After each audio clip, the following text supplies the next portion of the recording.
এসেছিল আমাদের পুরোটা কভার করতে অনুষ্ঠানটা, তাদের প্রত্যেকটা ভিডিও ভাইরাল যায় এবং দেশে বিদেশে সবাই এখন এশাকে এক ডাকে চেনে। ও একজন কলকাতার successful organizer makeup museum. Proud of you my girl. Thank you.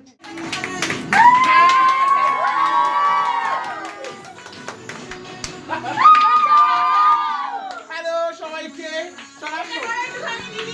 নাচো। নাচ শিখেছে। আমি একবার ঘুরে গেছিলাম তখন বেশি আমরা আসিনি, দেখলাম ওখানে আজকে আমার সেকেন্ড ডে, তো আমাকে এগারো কেউ পাত্তা দেবে না। সবাই পাত্তা দেবে না, এরা সবাই যে ভালোবাসে সেটা আমি প্রথমবার এসে বুঝে গেছি। জানো কি বলে কিন্তু অনেক কথা বলে অনেক কথা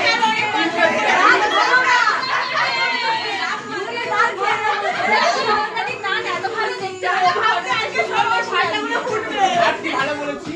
আর বললো যে স্পন্দিনী প্রোডাক্টগুলো বসতে বসতে আমার প্রোডাক্ট শেষ। তোমার নজরে সবথেকে সুন্দর মহিলা পৃথিবীতে কে? আমাদের জীবনে এই কথাটা মনে হয় 100,000 বার বলেছে। বলবো না, দাঁড়া এক মিনিট না একটা বলবো। নাচো। না না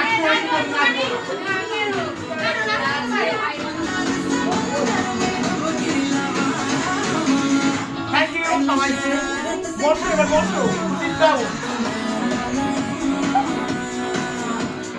এবার কাজ ঈশার সঙ্গে আমার এত আন্তরিক সম্পর্ক এর আগে প্রথম সেমিনারেই তৈরি হয়ে গেছিল। তোমরা হয়তো দেখে থাকবে, আমি ভীষণ একটা বাজে সিন ক্রিয়েট করেছিলাম যেখানে ঈশা আন্টি স্টেজে উঠে কেঁদে ফেলেছিল, ভেবেছিল আমি খুব বাজে একটা কিছু করবো।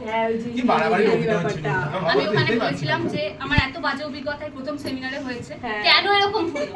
তো আন্টি এসে জিজ্ঞেস করছে কি হয়েছে মা, কি হয়েছে সমস্যা, আমাকে বলো, আমার মেয়ে কি অন্যায় করেছে? আমি বলছি তোমার মেয়ে এত অন্যায় করেছে যে এই হলটা পুরো ভর্তি হয়ে গেছে স্টুডেন্টে, আমি এখন স্টুডেন্টদের সাথে সেলফি তুলবো এতগুলো লোকের সাথে, এটা তো ভারী অন্যায়। তখন ঈশা আর আন্টি দুজনেই কেঁদেছে, কিন্তু প্রত্যেকটা নিউজ চ্যানেল যারা এসেছিল আমাদের পুরোটা কভার করতে অনুষ্ঠানটা, তাদের প্রত্যেকটা ভিডিও ভাইরাল যায় এবং দেশে বিদেশে সবাই এখন এশাকে এক ডাকে চেনে। ও একজন কলকাতার successful organizer makeup museum. Proud of you my girl. Thank you. দিদি আর দাদার জন্য সত্যি এই মানে যেটুকু আমাকে মানুষ দেখেছে সেটুকু এই দাদার দিদি। তুমি ফার্স্টবার ওয়ার্কশপের যেটা অর্গানাইজেশন করেছিলে সেটাতে তুমি ছিটকে দিয়েছো, ওখানে আমাদের অবদান কিছু ছিল না, আমরা দুজন শুধু সশরীরে প্রেজেন্ট ছিলাম। আরও তো জানো ম্যাগনেট মানি ম্যাগনেট। মানে তাও মানে এতটা ভরসা করে এই এত বড় আর্টিস্ট এতটা ভরসা করে একজন ছোট অর্গানাইজারের কাছে, মানে আমার কাছে আমার এটা অনেক অনেক বড় পাওয়া ছিল। কোন অংশে ছোট? না সম্মানটা শুরু করো। Thank you. তো আমাদের 4 ডেজ ক্লাসের সেকেন্ড ডেতে তোমরা তো শুরুটা দেখতেই পেলে যে কতটা সুন্দরভাবে এন্ট্রি হওয়া থেকে শুরু করে কত কি দিদি বলল। সত্যি সুনন্দাদি এলে অন্যরকম একটা মহল তৈরি হয়ে যায়, সাথে তো রাজাদা আছেই। তারপরে দুপুরের লাঞ্চে আমরা চলে আসি, দিদিরা মটন থেকে খেতে ভীষণ ভালোবাসে, তো আমরা সমস্তটা রেডি করে দিই যাতে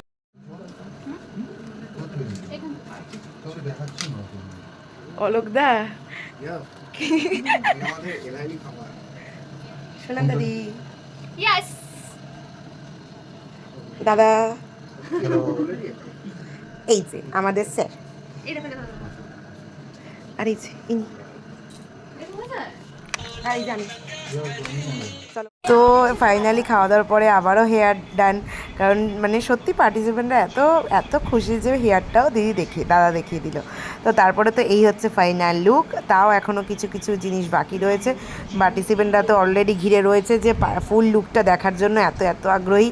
তো তোমরা অবশ্যই করে জানিও যে কেমন লাগছে, খুব সুন্দর একটা লুক আসছে। ঠিক লাগছে, কেমন লাগছে সেটা?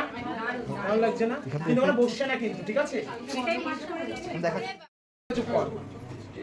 কলকাতা ক্লাসে আজকে হচ্ছে সেকেন্ড ডে, আর সেকেন্ড ডে তাকে কে এসেছে আর তার কাছে কি সাজানো হচ্ছে? আমার একটা আর্টিস্ট ওই হাতটা রেড করে দিচ্ছে। আর আমি এদের থেকে জানতে চাই তোমাদের কেমন লাগলো আজকে? দারুণ না? জানি নতুন কিছু ওয়ার্ড বল না।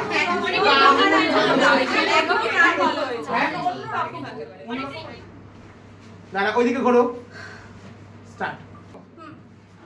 মনে রেখো, রানী অরুন্ধতী সাম্রাজ্য এটা, এখানে অন্যায়ের কোনো স্থান নেই। জয় জয়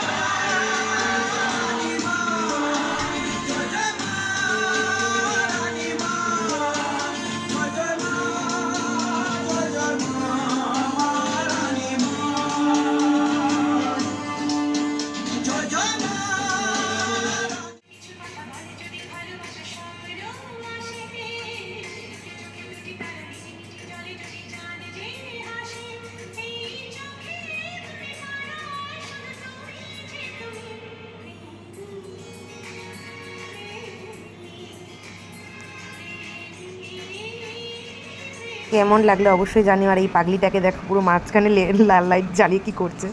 আর তারপরে তো দাদার সিঁদুরের স্মার্চিং সবাই দেখে খুব খুব খুশি। থ্যাংক ইউ সো মাচ দাদার দিদিকে এত সুন্দর একটা মানে মুহূর্ত তৈরি করে দেওয়ার জন্য।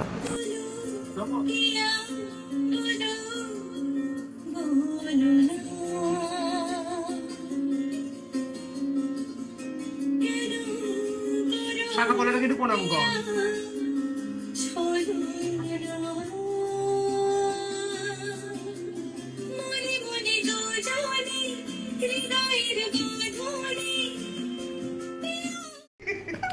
ইয়ো আজকে ইয়াহু তারা তারা ঢিঙ্কা চিকা ঢিঙ্কা চিকা। কেমন লাগলো দিদি? খুব ভালো লেগেছে। কি কে লাগা তুমকো?